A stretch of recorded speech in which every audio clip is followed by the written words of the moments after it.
Hola, queridos hermanos de Teología Paulina, muchas gracias por estar conectados.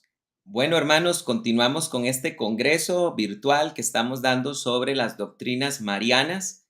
Y bueno, ya tuvimos la apertura de nuestro hermano Will Graham, que nos estuvo hablando con respecto al tema de la perpetuidad virginal. Y la segunda exposición estuvo a cargo mío, donde yo hablé de María en la Biblia. Y bueno, hoy, hermanos, continuamos con el Congreso. Hoy nos va a estar hablando nuestro hermano Néstor Díaz, que siempre, de verdad, yo quiero darle muchas gracias públicamente porque siempre que le pido ayuda en algo, él siempre está dispuesto, muy, muy dispuesto. Y mañana vamos a tener al reverendo Gabriel Burgueño, que es luterano, que nos va a estar hablando sobre el tema del Teotocos, María, Madre de Dios. Faltan varios temas, hermanos. Tenemos que hablar también sobre el tema de la Inmaculada Concepción.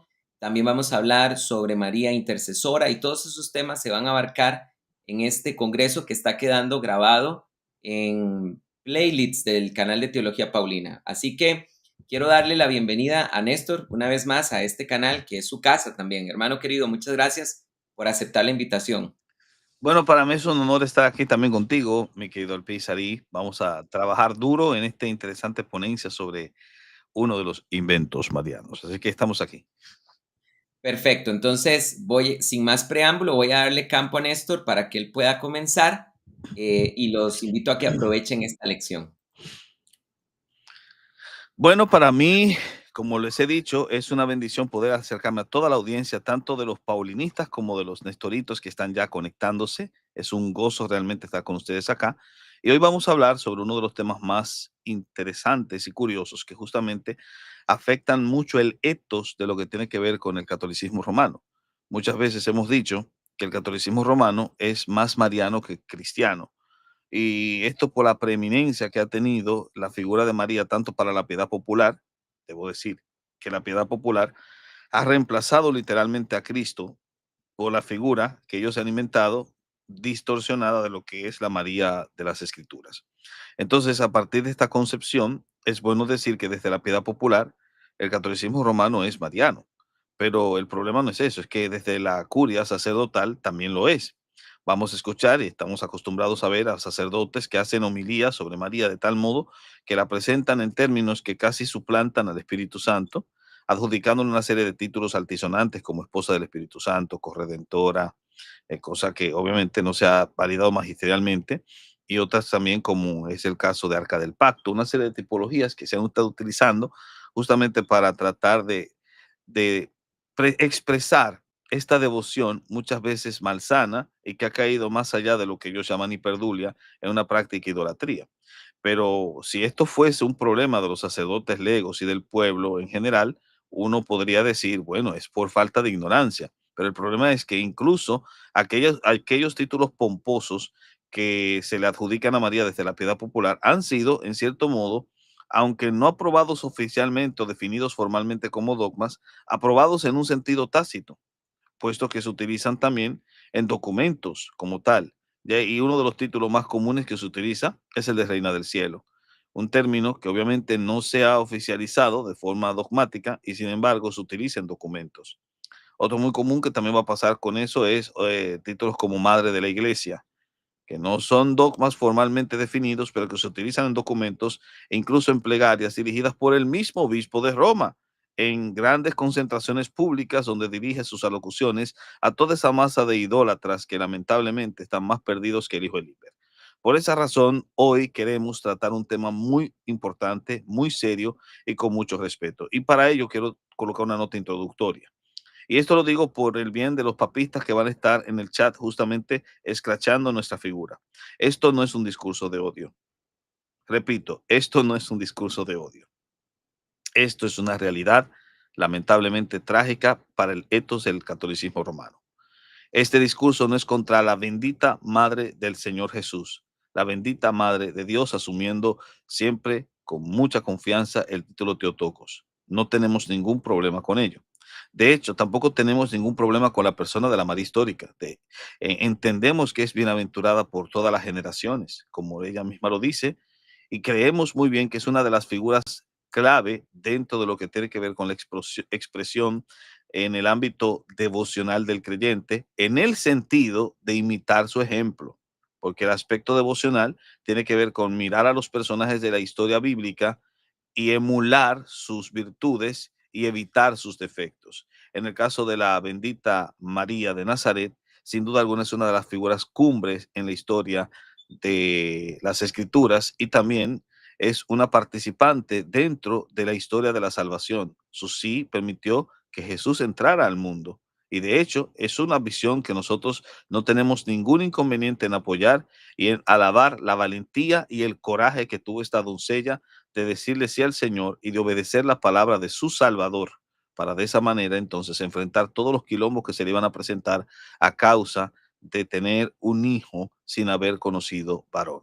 Pero de ahí a hablar de virginidad perpetua, de inmaculada concepción, de un vientre santo, de una tipología malsana de arca del pacto, de una asunción corporal al cielo, ya es otra historia. Y no tiene nada que ver con la María de las escrituras, sino con el invento pagano e idolátrico de una sede bajo juicio. Así que dicho esto, señores, y con esta introducción, hoy, hoy vamos a darle duro a este mono que se creó la superchería y la superstición de un pueblo ignorante. Y para comenzar, es importante que nosotros tengamos bien en mente que lo que el Cato enseña de María es más que un invento. Y hoy vamos a desmitificar algunas de las invenciones mariólatras que lamentablemente estas personas se han inventado. Y comienzo primero colocando una revisión o una idea que quiero que ustedes mantengan en su cabeza. Es que la piedad popular, amparada por el apoyo clerical por un lado y magisterial en otros casos, ha deformado la imagen de María. Esta deformación tiene nombre, se llama marianismo. Acuérdense de eso, se llama marianismo. Y es el marianismo un fenómeno de una devoción desinformada que tiene, por cierto, detrás el ánimo de lucro, conduciendo de ese modo una deformación de la figura de María. Y digo ánimo de lucro porque muchas veces estas invenciones están detrás de construir un negocio con el fin de que se estimule la peregrinación y con ellas sendos y cuantiosos y jugosos donativos que llevan directamente a que la persona, en particular, por causa de querer ver a un mono que lloraba sangre, pueda directamente en este sentido dirigirse a ese lugar y dejar su jugosa contribución. Así que por supuesto que hay un ánimo de lucro detrás y esto es lo que nosotros hoy vamos a estar denunciando. Para ello es necesario prestar una realidad. La realidad de por qué esto ha sucedido es por la crisis pastoral que hay en la Iglesia Católica Romana. Si realmente el catolicismo romano no fuese mariano, tiene el deber de instruir a esa piedad popular desinformada tocante a qué es realmente o cuál es la verdadera posición de María dentro de la historia de la redención. Nada que ver con redención, con ser madre de la iglesia, representante, intercesora, mediador y todos esos disparates. Pero si no lo hacen es porque el catolicismo tiene una crisis pastoral. Esa crisis pastoral justamente también tiene un origen y es el drenaje del pozo gnóstico. Para que entiendan, la figura de María reemplaza una figura pagana de orden femenino dentro de los cultos gnósticos. Los gnósticos, que son cristianos truchos directamente, tenían una figura femenina que representaba el elemento de orden en el universo y que obviamente cuando el hombre pecó en el jardín del Edén junto con su esposa, se desequilibró el orden cósmico. Por lo tanto, para poder recuperar el orden cósmico, esto lo dicen los valentinianos, que eran unos gnósticos, había que enviar al hijo para que el hijo pudiese encontrar a la Sofía perdida. La Sofía, que era esa realidad femenina que se había descarriado y estaba en el mundo, él tenía que encontrarla y obviamente casarse con ella. Y es ahí donde entra la figura de María Magdalena.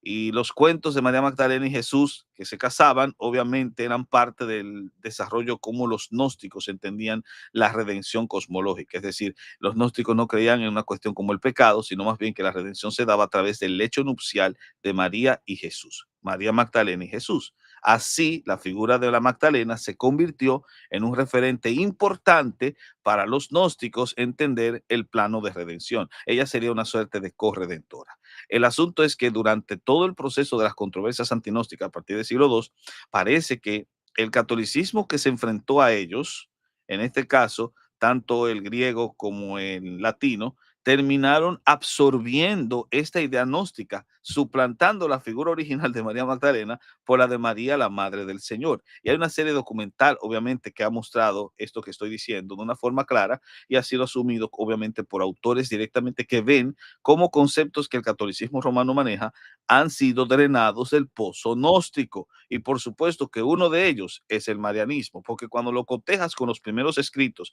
y con los escritos del Nuevo Testamento, María casi ni aparece. Y eso implica que el origen de este culto es totalmente pagano, pagano por más señas. De ahí que este culto pagano, que surge por ignorancia, por una crisis pastoral laical y por el drenaje del pozo de los gnósticos, ha sido validado por, uno, textos apócrifos, ficticios y tardíos, porque no tiene validación en las escrituras. Dos, por poemas, siempre los poemas, dictados por místicos truchos. Tres, por una piedad personal de algún escolástico mal de la cabeza. Y finalmente, por la práctica popular y algún que otro documento. Esta es la forma como se ha validado y por eso vamos a encontrar oraciones marianas en documentos magisteriales, caramba, en documentos magisteriales, cosa que da pena porque supuestamente ellos no se prestan de ser en este sentido idólatras. De ahí que haya surgido una apologética en torno a la figura de esta María inventada por el catolicismo romano, una apología del marianismo. Y esta apología es simplista, es muy simplista, cae en la exégesis, no en la exégesis, deforma la exégesis e incurre en afirmaciones eisegéticas donde destrozan textos de las escrituras con el fin de hacerlos encajar con su visión deformada. Pero también abusan de la tipología. Es altamente sentimentaloide o porque piensan y te agregan, no, ¿cómo tú no puedes hablar mal de la madre? Yo no estoy hablando mal de la madre del Señor, estoy hablando mal de tu mono de yeso, que es muy diferente y sobre todo pobrísima. Es pobrísima porque se construye muchas veces todo esto sobre un solo argumento que siempre se te va a tratar de lanzar a la cara de la misma forma como utiliza Mateo 16:18, tan previsible como el quejarito mene. Toda esta figura, toda esta devoción mariana, todos estos constructos que incluso han producido tratados mariológicos de hasta 500 y 600 páginas construidas sobre un solo argumento, el quejarito mene. Imagínense, ¿qué podemos decir? Tan gran edificio sostenido sobre un pelito, sobre un fino cabello. ¿No se desplomará cuando nosotros comenzamos a revisar las escrituras? Pero por supuesto que sí. De ahí entonces que nosotros comencemos a hacer una observación, análisis directamente de lo que son las doctrinas marianas principales que el catolicismo tiene. Y debo decir lo siguiente, que cuando nosotros comenzamos a hacer una revisión mucho más objetiva dentro del campo del análisis mariano, vamos a encontrar la relación que tienen los dogmas con todos estos inventos marianos que han surgido, aunque no tienen validación formal en el ámbito magisterial. Vamos a ver, para que me entiendan, el catolicismo romano solo reconoce tres dogmas marianos. Solo existen tres dogmas marianos que fueron formalmente definidos. No hay cuatro, no hay cinco, solo tres. El primero es el de la Inmaculada Concepción. El segundo es el de la virginidad perpetua y el tercero es de la asunción mariana. Esos son los únicos tres dogmas que han sido formalmente definidos. Pero estos dogmas, en pro de su defensa, han generado una serie de invenciones extra que sirven como soporte para esos dogmas. Por ejemplo, para la Inmaculada Concepción, el apologista garrotero ha desarrollado esta tipología absurda del arca del pacto. Para la virginidad perpetua ha desarrollado esta invención absurda de la esposa del Espíritu Santo.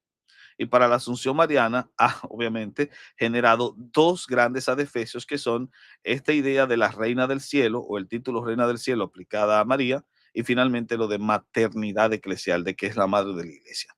Son en este caso puntos o invenciones no definidas formalmente pero que sirven como soporte para los dogmas marianos que sí fueron definidos formalmente. Ese es el punto de vínculo, relación que vamos a encontrar, lo que nos lleva entonces a hacer una categorización. La categorización obviamente inicia con la idea de que se debe tener bien claro que solo hay tres dogmas marianos definidos formalmente, pero estos generan ciertas enseñanzas que son respaldadas lamentablemente por los mismos representantes del magisterio. Y aquí quiero insertar una nota. Los inventos marianos deben ser categorizados en dos grupos: los que son respaldados y los que no lo son por el magisterio de la Iglesia Católica Romana, especialmente esos que surgen a diario por una apologética trucha, desinformada y que se desvinculó también de su propio magisterio. Un ejemplo de un dogma mariano con respaldo sería el de la maternidad eclesial de María. ¿Por qué? Porque su origen surge de una eisegesis de Juan 19, 26, 27. Explico. Cuando nosotros nos acercamos al texto bíblico, tenemos reglas que están estipuladas incluso por el contexto, ni siquiera por un órgano externo, el contexto mismo. Cuando tú lees el contexto directamente, descubres que hay textos que se pueden entender de forma literal y otros que se entienden de forma simbólica. Cuando yo encuentro eso a la luz de la intención del autor, descubro el principio de univocidad. Este texto se interpreta solo así. Yo no puedo un texto literal darle una interpretación simbólica, porque si yo hago eso, entonces desnaturalizo el pasaje y viceversa. Un texto simbólico yo no le puedo dar una lectura literal. No sea que me pase lo que le pasó al tonto de William Albrecht, que llegó a decir que el dragón de Apocalipsis era un dragón literal. Entonces, ese tipo de errores se evitan cuando se conoce muy bien el trabajo exegético. Aquí en Juan 19, 26, 27 tenemos a Jesús literalmente. Escuchen bien las palabras que estoy utilizando. Las enfatizo de nuevo. Literalmente, no simbólicamente. Literalmente Jesús está crucificado en una cruz. Mira a su madre y le dice, mujer, he ahí tu hijo, señalando a Juan, el discípulo amado, que era sobrino de María, por cierto. Y a Juan le dice, he ahí tu madre.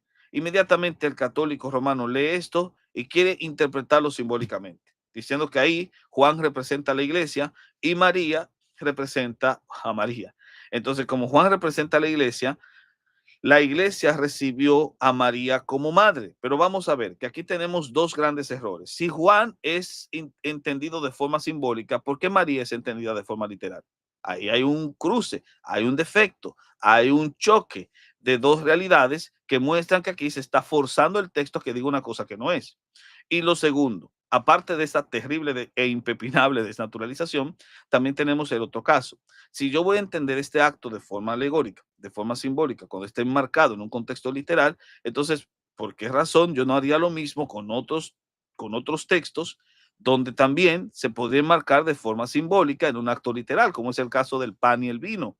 Entonces, ¿por qué razón, si el evento es literal, yo tengo que dar una lectura literal al pan y el vino, cuando yo podría hacer lo mismo con el caso de Juan 19?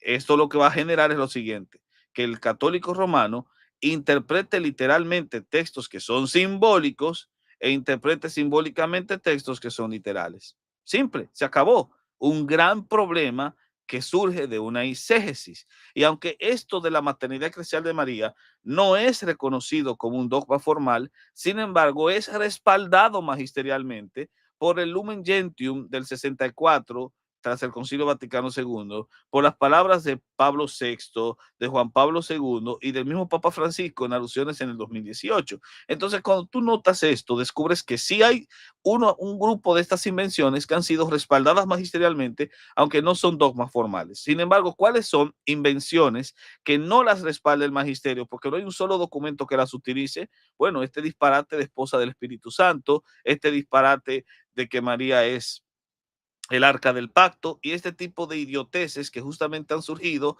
porque esta apologética trucha quiere imponer lo que le dé su regalada gana. Por supuesto que aunque hagan eso, siempre encontrarán una piedra de tropiezo que se llamará apologética real y genuina. Las escrituras son la piedra de tropiezo sobre la cual caen y tropiezan los pies de aquellos que andan torciendo la realidad. Por supuesto que todo lo que acabo de decir me permite construir una suerte de árbol dogmático. Piensa en un árbol genealógico, ¿verdad? Pero esto sería un árbol dogmático de inventos marianos. El marianismo, como les dije, se sostiene sobre un cabello, no sobre una columna, sobre un cabello que se llama la Teotocos.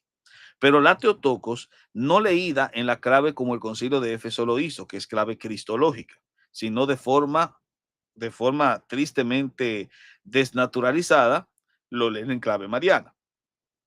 Al leerlo en clave mariana, permiten que de aquí comience a surgir una serie de ideas truchas que van justamente a tratar de sostener esta realidad y que van a utilizar un argumento que es parte de ese pelo llamado el quejaritomene. Estos argumentos básicos van a generar un dogma principal que se fue afirmando ya dogmáticamente en el concilio de Letrán, en el primer concilio de Letrán del 649, que fue el de la virginidad perpetua. Este dogma de la virginidad perpetua, con el tiempo fue generando dos títulos pomposos que serán agregado a María y que lamentablemente por lo menos uno de ellos ha sido vital para el desarrollo de la praxis del catolicismo romano en torno a ver a María como mediadora. El primer punto era verla como esposa del Espíritu Santo, porque si ella es virgen perpetuamente, siendo mujer de José, ¿por qué quedó virgen perpetuamente? Porque se casó con el Espíritu Santo. Este título del Espíritu Santo facilita la idea de que María es mediadora porque María se convierte en el tercer paráclito. Y este paráclito es el camino que nos lleva al Espíritu, que es la tesis sobre la cual se sostiene este concepto de esposa del Espíritu Santo. O sea, directamente de que ella, como esposa del Espíritu Santo, es la que permite el acceso al Espíritu Santo. Una locura soberana, un soberano disparate que tiene unas consecuencias trágicas que vamos a analizar al final de este video. Otro de los dogmas que surge justamente a partir de la virginidad perpetua es el de la Inmaculada Concepción, validado en el Concilio Vaticano I en 1854. Por supuesto que este dogma también ha generado una lectura tipológica absurda de ver a María como el arca del pacto, aunque esto genera una serie de problemas que ya hemos analizado muchas veces en nuestro canal de YouTube, El Teólogo Responde, y que ustedes pueden ver en un video que se llama Enseñando las locuras de Garrotero. Buen material que ustedes pueden observar directamente. Luego entonces de la Inmaculada Concepción tienes un tercer dogma, el de la Asunción de María, que fue validado obviamente por el Munificentissimus Deus en 1950, y este dogma, que es el último que se definió formalmente, es el que más ha generado disparates dentro de lo que llamamos invenciones marianas. Primero, la idea de ser reina del cielo, porque asciende al cielo para ser coronada como reina del cielo, reina del universo, reina de los ángeles. Y luego tienes también este término de maternidad eclesial. Es la madre de la iglesia por causa de que, por la asunción, ella ha sido coronada también como madre de la iglesia desde la cruz, obviamente. Y luego tienes aquí el tema de la corredentora, que lamentablemente, de acuerdo a lo que muchos sostienen, es posible que llegue a convertirse en el cuarto dogma mariano. Una cosa triste, porque entonces aquí ya se reduce el papel de la cruz para magnificar el papel de María, que es muy común en el catolicismo romano, que se reduzca lo bíblico para magnificar lo poético. Tristemente, es lo que hemos visto recientemente con las declaraciones de cierta apologista católico romana que ha dicho directamente que Cristo no pagó por todos los pecados. Así puede realzarse de forma mayor el papel de corredentora o mediadora que María tiene. Ahora, una nota importante. Muchos de estos títulos son anteriores a los dogmas formales, es decir, antes de que se validase la Asunción de María, ya el título de Reina del Cielo se utilizaba. Lo que pasa es que adquiere sentido, y ese es el punto que quiero destacar, adquiere sentido a partir de la formulación para la mente del papista. Y con esto queda muy claro la forma como se van configurando estos mitos, lo que me lleva a un punto importante, y es cuáles son los errores comunes que cometen.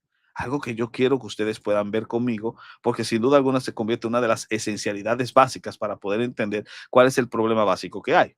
Yo les expliqué al principio, y lo pueden ver en el cuadro de la izquierda, que el primer error es eisegético. ¿Y por qué? Porque dan una lectura inadecuada de pasajes como Génesis 3:15, Juan 19, 26 y 27, con el caso de Juan y María en la cruz, y Apocalipsis 12, 1 y 2 con el tema de la mujer que desciende del cielo coronada de estrellas. Obviamente que estos tres pasajes han sido leídos de forma inadecuada y el mismo Juan Pablo II, o Juan Pablo Magno, como lo llama Danan, en, ha reconocido que Génesis 3.15 no se refiere a la mujer, no puede leerse en clave mariana. Y sin embargo, a partir de allí, ellos fabricaron un dogma en el que vincularon la salvación de las personas a ese tipo de dogma que fue la Inmaculada Concepción. Así que Génesis 3.15 se convierte directamente en un texto que fija un dogma y sin embargo fue fijado por una lectura eisegética reconocida ya también por su propio obispo. No solamente eso, ya vimos el caso de Juan 19, 26, 27, el de Apocalipsis 12, 1 y 2, todos estos muestran que muchas de estas invenciones surgieron por una lectura eisegética, no se pueden probar con las escrituras. Pongan la lupa. Luego tenemos la tipología. Uy, esto me recuerda mucho a Nicolás Champagne.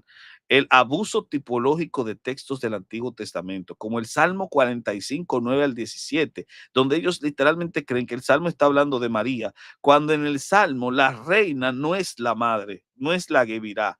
La reina en el Salmo 45 es la esposa del rey y el rey es el Mesías. Más fácilmente podemos entender a la luz de cómo los cristianos hemos entendido que la iglesia es la esposa de Cristo, que la reina del Salmo 45, no el 17, sería la iglesia, pero no, esta gente leyó a María. ¿Por qué? Porque quieren forzar los textos como le da su regalada gana. Y luego tienes Apocalipsis 11:9 que habla de que se vio el arca del pacto en medio del cielo y aquellos dicen que ahí está hablando de la asunción de María. Una soberana estupidez, porque obviamente tú no puedes vincular tipológicamente como te da tu gana lo que tiene que ver con los tipos del Antiguo Testamento. Hay reglas, señores, para la tipología, reglas muy claras de que la tipología siempre se aplica no a personajes secundarios, sino siempre a la figura de Cristo. Son figuras tipológicas porque entran dentro, escuchen bien, dentro, repito otra vez, dentro de la profecía mesiánica, por favor. Si tienen como referente al Mesías, señores, y a esto agréguele el error del quejaritomene, un terrible error. Este es el argumento estrella del cual ellos sacan casi todo. Bueno, esto se refuta fácilmente. En primer lugar, porque el concepto de quejaritomene aparece también aplicado a un hombre sabio en Eclesiástico 18:17. Y pese a todos los malabares que puedan hacer personas como el doctor Sesgado, es obvio directamente que esto es un terrible pacatazo. Y más porque para ellos Eclesiástico es un texto canónico. ¡Pum! Pero el otro punto es que el término implica favor inmerecido, no necesariamente tiene que traducirse como llena de gracia, puede traducirse directamente como favor inmerecido y es obvio que has recibido un favor inmerecido al ser la madre del Señor. Cosa increíble, cosa gloriosa y cosa que habla muy bien de la gracia de Dios en dignarse en ver a una humilde campesina y no hacer que el Mesías naciera en el palacio de Herodes. Bendito sea el Señor que muestra siempre ese favor. Y benditos aquellos que han recibido ese favor. Por eso bendecimos a María. No porque María lleve implícita en sí misma, por el hecho de ser María, una bendición, sino porque ella, por causa de la gracia, recibió un favor inmerecido. Bendita sea María por el favor inmerecido de Dios, no por las garantías propias de ningún personaje. Lo que entonces me conduce a un punto crucial. Este punto crucial que quiero tratar directamente es el siguiente. Quiero tomar, el tiempo no me va a dar, obviamente, para que nosotros podamos tomar cada uno de los inventos marianos e irlos desbaratando, pero creo que con la presentación que acabo de hacer se notan a grandes rasgos cómo podemos ir identificando el origen, la arborización y de ese modo descubrir los inventos, cuáles son sus orígenes, cuáles son los errores comunes que generan y así usted puede aplicar esto de forma genérica a todos ellos. Pero voy a tomar uno como ejemplo y es el de la reina del cielo. Este argumento se sostiene sobre dos pilares, que es el silogismo de la reina madre, que virá, es decir, que si Cristo es el rey, su madre es la reina madre. Bueno, Cristo está casado con la iglesia es la reina, ¿verdad? Pero ellos ven la reina madre y utilizan este silogismo sin darse cuenta que este silogismo tiene dos errores. Primero, no es de aplicación universal, es un error garrafal. Y segundo, el modelo terrenal no aplica al celestial. Es un error garrafal. Y luego tiene esta lectura mariana, que es el segundo pilar de Apocalipsis 12, 1 y 2, que por cierto es una lectura novedosa y no coincide con los padres. Es aquí cuando yo necesito colocar eh, una diapositivas aparte que tengo directamente para poder presentar. Así que si producción me puede ayudar con ellos, se lo voy a agradecer al máximo. Y así de esa manera podemos sacarle interesante provecho a lo que viene. Aquí vamos a desmitificar esto y lo vamos a ver a grandes rasgos, ¿ok? A grandes rasgos. Vuelvo a repetir, el argumento de que María es Regina Colorum o Reina del Cielo es que es madre del rey y las escrituras la presentan coronada en el Apocalipsis 2:1 y 2. De hecho, la letanía de Loreto dice que María, como Reina del Cielo, es la Reina de los Ángeles, como ella es la Reina de todas las categorías, de lo bueno y lo santo. Imagínense que ¿qué ayahuasca debió haberse fumado el tipo que hizo esta letanía para ver a María como reina del cielo, reina de los ángeles, reina de todas las categorías de lo bueno y lo santo, y por supuesto, reina del universo, como dice uno de los numerales del catecismo? Entonces, la cuestión aquí es que este argumento se sostiene sobre estos dos pilares que he mencionado: el silogismo de la reina madre o Gevira y la lectura mariana de Apocalipsis 2:1 y 2, es decir, mujer es igual aquí a María la Teotocos en Apocalipsis 12:1 y 2. Pero vamos a ver, porque estos argumentos son básicos y esta es la manera como usted los puede refutar fácilmente. En primer lugar, esto de la reina madre tiene dos grandes errores. Primero, esto de que todo rey tenía una reina madre, o que la madre de todo rey era reina, no es un principio universal, porque no todas las culturas se valían de dicha figura de autoridad. Es decir, habían reyes que no tenían a sus madres como reinas. La figura de la reina madre o Gebirá no es universal, caramba, para que tú lo apliques de forma universal. Y en segundo lugar, el modelo terrenal no aplica, señores, al modelo celestial. Que en la tierra los reyes tenían reinas madres, no implica que en el cielo se aplique de esa manera. Son reglas diferentes. Y de hecho, Cristo mismo lo avisa en Mateo 20, 25 al 28, que las relaciones de cómo se dan los gobiernos en la tierra no son semejantes a cómo se hace en el cielo. Las jerarquías de la tierra no son correspondientes con las jerarquías celestiales, por favor. Así que esto es una soberana estupidez. Pero luego tienes este otro, que es la lectura mariana de Apocalipsis 2:1 y 2, que es terrible. Aquí es donde nosotros vamos a tratar de sentarnos tranquilamente para decirle con mirada paternal al papista que nos escucha: hijo, vete a ver televisión. Es una lectura novedosa. Suponer que la mujer es María no procede de la época apostólica. Tampoco coincide con los padres, porque para el consenso de los padres, que como ellos tienen que hacer dogmática, la mujer es la iglesia. Y el verso 2 de Apocalipsis 12, 1 y 2 representa problemas porque ahí habla de dolores de parto. Y los dolores de parto son la magnitud de los dolores de parto, porque dice: engrandeceré tus dolores de parto. Estos dolores de preñez son grandes en Apocalipsis 12, 1 y 2, porque la mujer literalmente está gritando de dolor. Por lo tanto, si grita de dolor, el verso 2 atenta contra el concepto de Inmaculada Concepción. Por eso es que esta gente no utiliza magistralmente este texto para defender la Asunción Mariana. Nunca lo utilizaron, salvo los ignorantes de pacotilla que quieren hacer apologética en Internet. Salvo ellos, que son unos estúpidos que no saben vincular una cosa con otra. Y disculpen si utilizo un lenguaje así, pero enoja realmente que estas personas quieran atentar contra las escrituras para defender el mito que tienen en la cabeza. De esa forma, entonces, entendiendo que estos son dos puntos que no se sostienen, el pilar de la invención mariana de Reina del Cielo cae por su propio peso. Y les voy a demostrar que esto es así. Por ejemplo, con respecto al punto número 2, la lectura de Apocalipsis 12, 1 y 2 en clave mariana, tengo aquí a uno de los más grandes eruditos en escatología católico-romana, el padre Leonardo Castellani. Escribió un libro que se llama El Apocalipsis de Juan, un buen material, y en las páginas 110 a 112 hace la siguiente lectura. Dice respecto a la mujer: es o bien la Virgen, uno, o la iglesia, dos, o Israel, el Israel de Dios, que si ustedes saben, el Israel de Dios es un término que se refiere a los judíos cristianos que habían creído en el Mesías y que constituían el remanente en contraste con los judíos que no creyeron. El verdadero Israel, de acuerdo a Pablo en Romanos capítulo 9, versículo 6. el Israel creyente. Es Israel que Lucas identificaba como los justos que esperaban la consolación de Israel, es decir, que esperaban al Menahem de Israel, al consolador que era el Mesías. Estos justos incluían a gente como Zacarías y Elizabeth, como la misma María, como José, y también incluían a gente como Simeón, el anciano, que cargó al niño Jesús, y también a Ana, la profetisa, al mismo Natanael, de quien Jesús dijo, este es un verdadero israelita en que no hay engaño, los que creyeron, ese es el Israel de Dios, el remanente del que tanto profetizaron los profetas del Antiguo Testamento. Entonces, son tres opciones, dice Leonardo Castellani: o es María, o es la iglesia, o es ese Israel, ese grupo de judíos creyentes.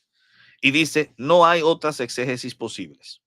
No se puede agregar un cuarto elemento. Y agrega, no conviene. Y fíjense que he colocado estas palabras en rojo. No conviene simplemente ni con María Santísima ni con la iglesia. ¿Vieron eso? No conviene ni María ni la iglesia. Aunque en cierto modo sí, figurativamente, figurativamente. Y luego agrega, porque aquí es donde la cosa se va a recontrachipudrir. Luego va a decir, dar a luz a Cristo puede convenir solamente a María Santísima, a la iglesia y a Israel. Y luego agrega, excluidas las dos primeras. Excluidas las dos primeras. ¿Cuáles? María y la iglesia. ¿Por qué excluimos las dos primeras? Y dice, por no convenir en modo alguno a ellas las peripecias que aquí narra el profeta. Es decir, porque no convienen al contexto del pasaje. Por eso dice, la visión significa el Israel de Dios. Este grupo de judíos que creyeron y de dónde nació la iglesia, caramba, justamente de ellos.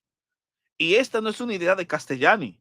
Así lo entendieron otros padres como Hipólito, Victorino, Agustín, Beda y el Beato de Líbana.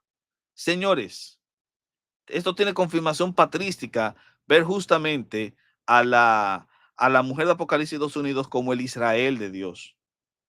Y por eso él termina diciendo, los judíos a cuya sangre perteneció María Santísima, porque ella era judía, y de cuya estirpe salió la iglesia, van, oigan bien, a concebir a Cristo por la fe, expresión usual en la escritura, y lo van a dar a luz con grandes dolores por la pública profesión de la fe, y lo van a hacer bajar de la cruz. ¡Pum! ¡Pum!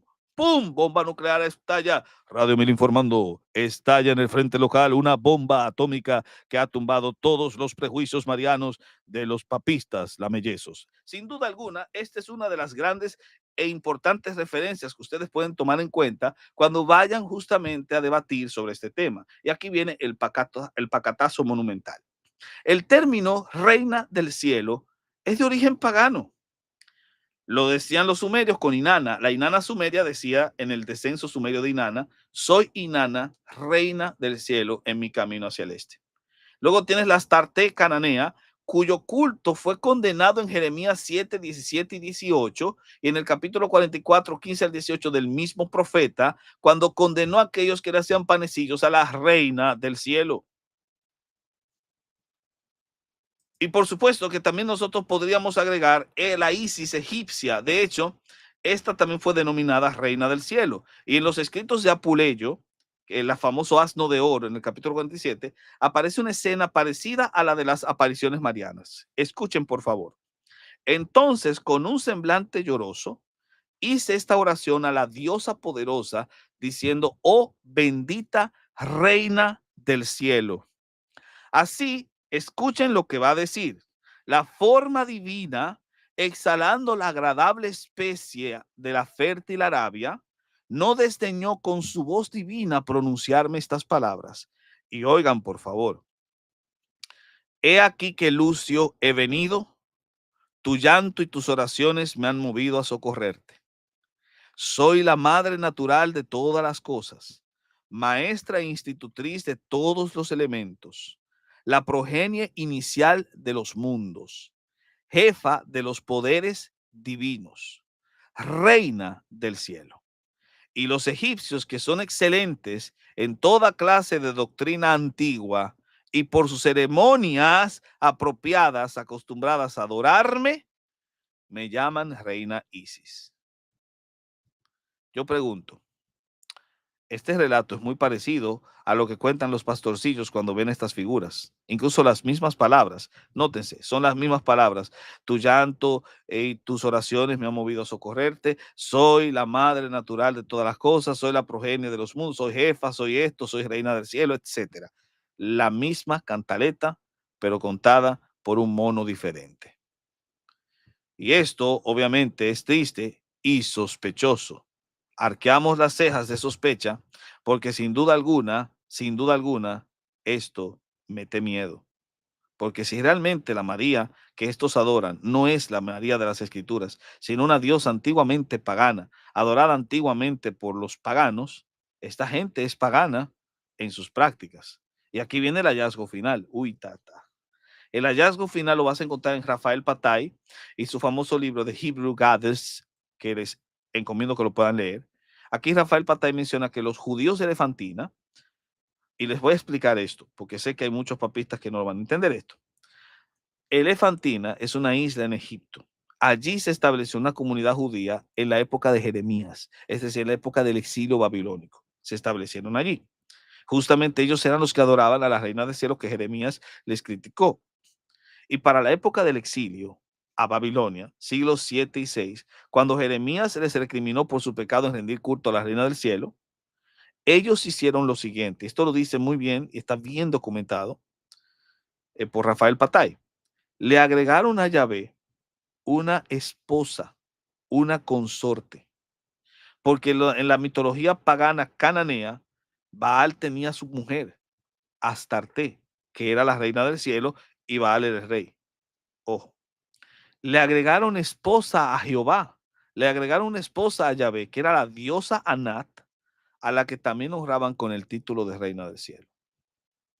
Y esta gente hace lo mismo cuando dice que María es esposa del Espíritu Santo. El Espíritu Santo es Dios.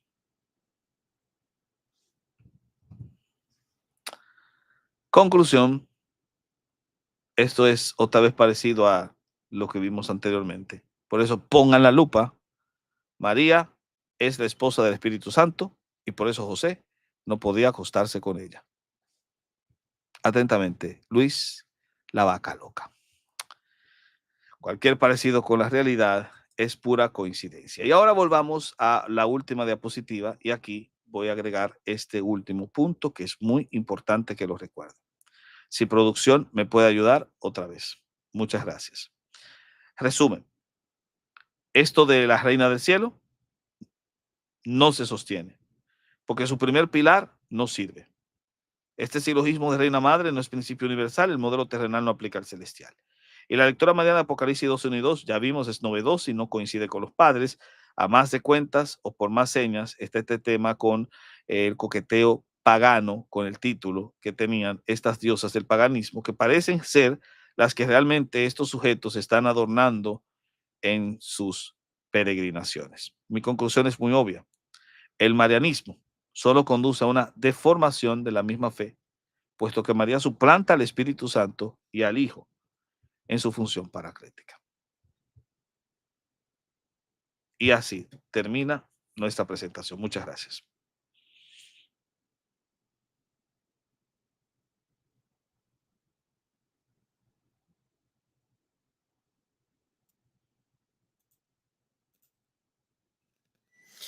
Hola hermano, bueno, increíble, la exposición estuvo buenísima y debo confesarte que me sorprendió muchísimo esto que compartiste de este teólogo católico que considera que la mujer que aparece en Apocalipsis capítulo número 12 es el Israel de Dios. Pues Ujú. yo también pienso igual, o sea, me parece que todo el contexto apunta ahí, sobre todo cuando nos enseña que tiene dos estrellas. Obviamente está refiriendo a la nación de Israel. Am, Fue increíble, de verdad que esa parte me sorprendió muchísimo y me parece que estuvo muy, pero muy buena esta conferencia. Una pregunta, también escuchamos la expresión, ¿verdad? Reina de los ángeles. Sí, sí, es derivada. Reina de los... Reina del cielo, reina de los ángeles. Aquí en Costa Ujú, Rica, donde está la basílica, la iglesia más importante, el templo católico más importante de Costa Rica. eh, Mira qué interesante, te voy a decir algo, en Costa Rica somos 5 millones de personas, somos poquitos, ujú. Sí, porque es pero pequeño el país. sí, es pequeño, Ujú, pero la romería se hace el 2 de agosto, si no me equivoco, primero o 2 de agosto, uno de esos 2 días. La romería es una peregrinación que todos los católicos hacen a este templo en la antigua capital de nuestro país que se llama Cartago.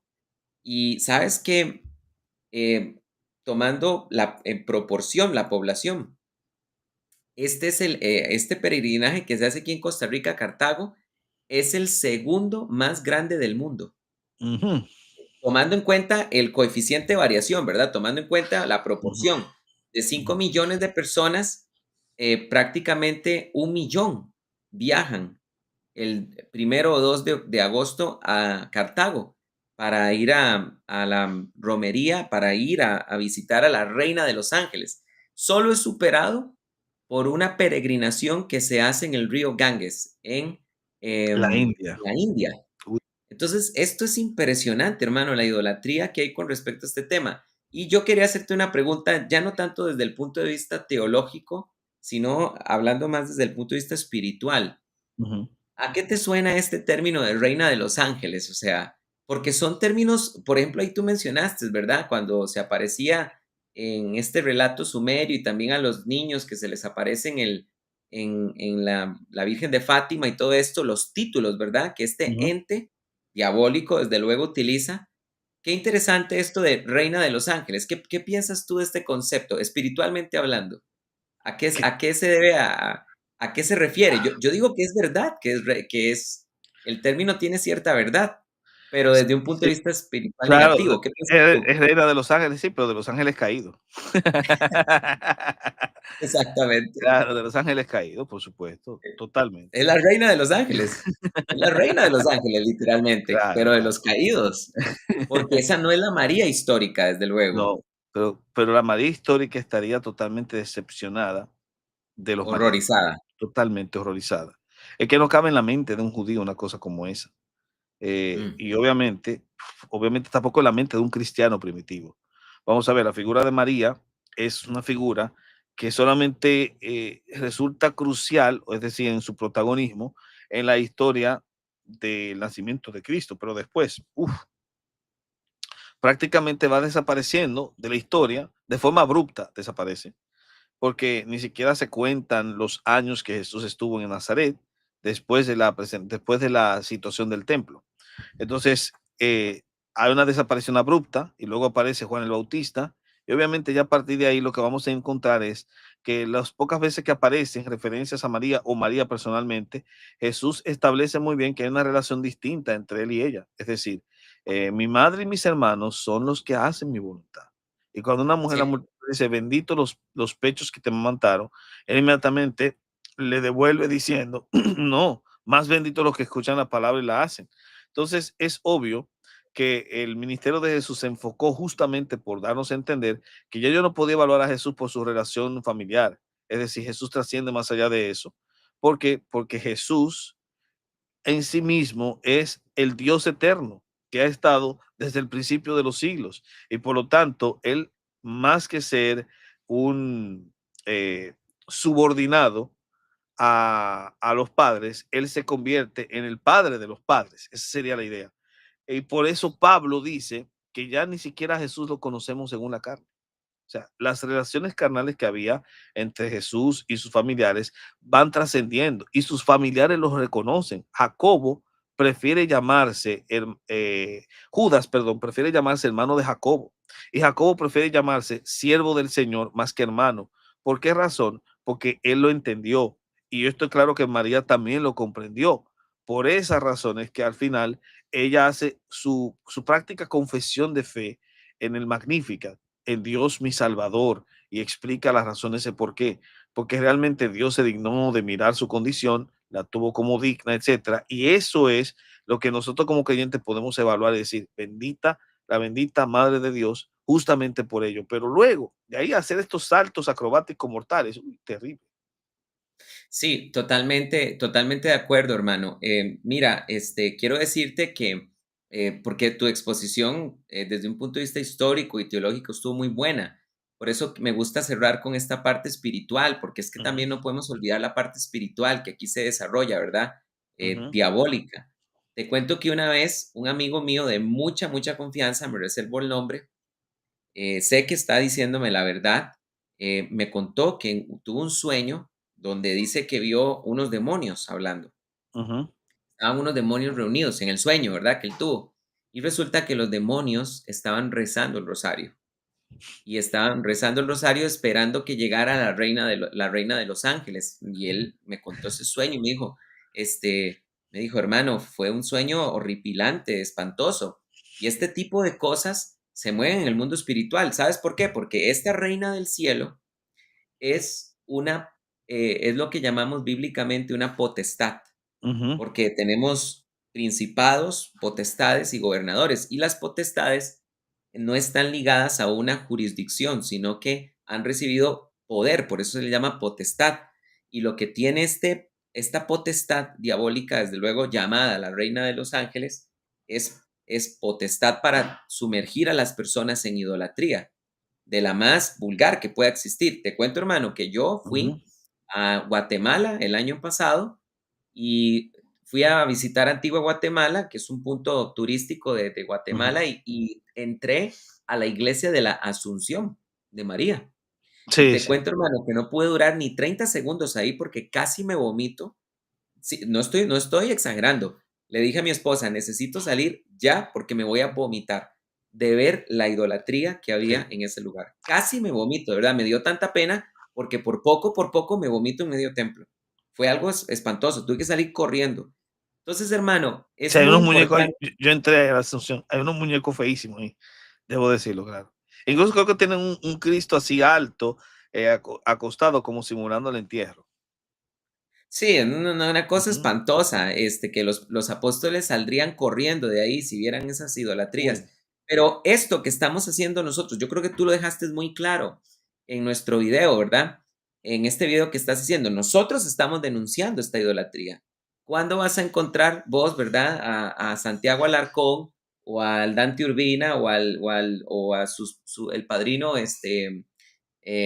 ¿cómo se llama el otro? Plasencia. ¿Cuándo los vas a encontrar dando un live dedicado a exhortar al pueblo contra la idolatría mariana, a regañar al pueblo contra la idolatría mariana? Nada, nunca.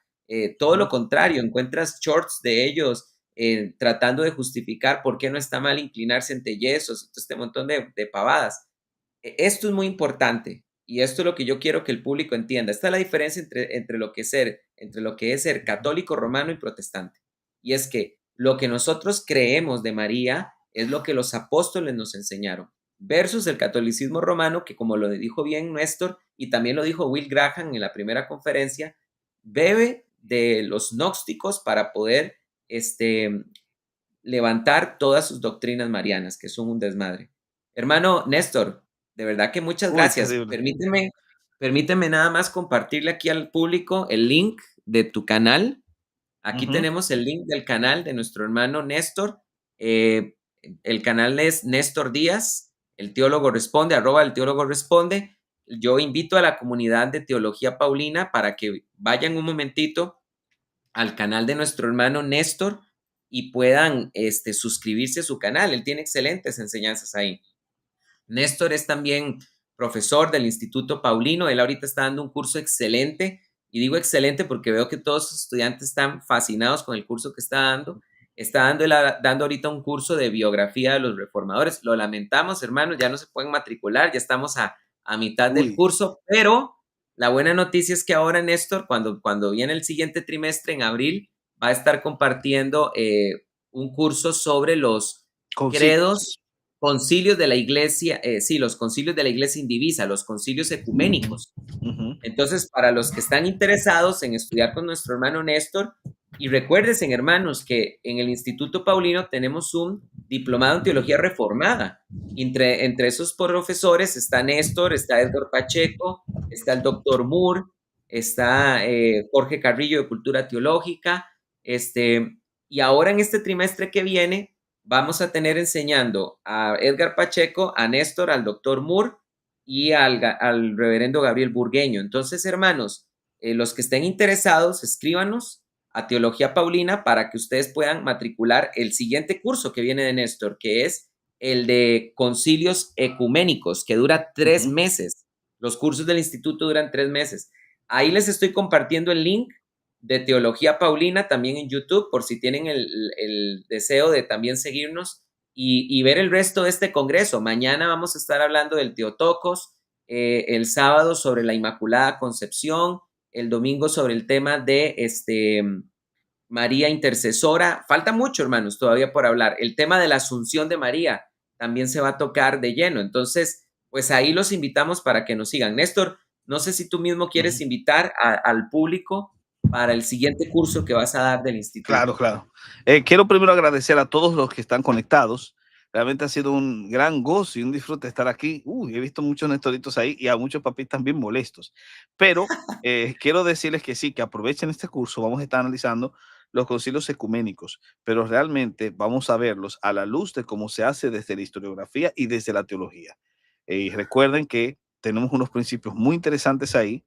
Hay unas sorpresas también vinculantes ahí y vamos a entender los concilios ecuménicos a la luz de la regla que los evalúa, la regla infalible de las escrituras. Así que va a ser bien, bien interesante y sé que le van a sacar tremendo. Y quiero decir dos cosas antes de marcharme. La primera Estás en tu casa, es, bro. sí, claro, la primera que quiero notificar es a uno de los que estaba comentando ahí. Quiero responderle al bueno de Manu. Manu, querido, sí, María hizo la voluntad del Señor. Por lo tanto, ella entra dentro de la categoría de mi madre y mis hermanos.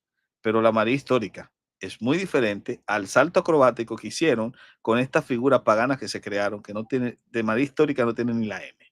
Y segundo, a los que están diciendo discurso de odio, otra vez, estamos presentando la terrible realidad que está afectando al papista que tiene una confusión en la cabeza respecto a la María histórica. Si ustedes quieren conocer bien sobre la María histórica, les voy a invitar a que lean el libro Los Cánticos de la Primera Navidad, que me tocó escribir y que está en Amazon. Consíganlo porque hay una presentación gloriosamente hermosa de quién es la María de las Escrituras, no el mono de yeso de una diosa pagana disfrazada con los austeros ropajes del cristianismo. Ayer yo estuve compartiendo, antier, María en la Biblia, Ujú, y fue una conferencia de elogio a la María histórica, porque ujú. así como nosotros vemos un gran ejemplo en Pablo, en los apóstoles, también en María, también los invito para que escuchen esa conferencia. Cero, cero discurso de odio, porque odio sería hablar en contra de la María histórica, pero nosotros Exacto. tenemos que denunciar, como buenos protestantes que somos, esta idolatría, esta mariolatría del catolicismo romano. Quiero saludar a nuestro hermano Carlos Veloz, que nos está saludando aquí también en el chat. Excelente live, dice como siempre. Un saludo a nuestro hermano Carlos Veloz. Que Dios nos lo bendiga grandemente. Y hermanos, buenos, ya saben, yo los invito para que no se pierdan los cursos de Néstor que vienen pronto. Solamente les comparto acá este programa de estudios. En el que vuelvo a repetir, estamos siendo parte Néstor, yo, Edgar Pacheco, el doctor Moore y otros más. Se va a abrir el segundo trimestre en abril. Y aquí hay un cambio, no es confesión de fe de Habsburgo, es la confesión de fe belga. Confesión de fe belga es la que va a compartirnos nuestro hermano Edgar Pacheco. Estoy hablando de los cursos que vienen en el segundo trimestre. Pensamiento arminiano lo va a dar el doctor Moore. Patrística 2, el reverendo Gabriel Burgueño, y Concilios de la Iglesia es el curso que va a dar nuestro hermano Néstor Díaz ahora en abril. Estos 20 cursos repartidos en 5 trimestres es un esfuerzo de parte de todos nosotros para tratar de ayudar al pueblo evangélico con respecto a que se fortalezcan en el legado de la iglesia protestante. Hermano querido, unas últimas palabras para que te puedas despedir del público y de verdad muy agradecido con tu exposición. Bueno, les digo a todos las gracias, obviamente otra vez de nuevo por haberse conectado y haber disfrutado de este interesante encuentro. Allá en ETR fuimos ya casi unos 300 conectados disfrutando de este contenido y sé que aquí también en Teología Paulina estuvimos ahí con todos esos buenos estudiantes que estuvieron conectados acá. Así que ya lo saben, recuerden que nuestro objetivo siempre será ayudarles. Este es parte del evangelismo, para que puedan ver la verdad y abrir los ojos y conocer al único Dios verdadero que les puede salvar. Porque no fue María, no fue José, fue Jesús de Nazaret. Amén. Hermanos, mañana a las 10 de la mañana, hora de Costa Rica y Centroamérica y México, 1 de la tarde, continuamos con este congreso de las doctrinas marianas y el tema de mañana es Teotocos, María, Madre de Dios. Así que, queridos hermanos, no se lo pierdan. Que Dios los bendiga. Chao, chao, y que tengan mucha paz. Hasta luego.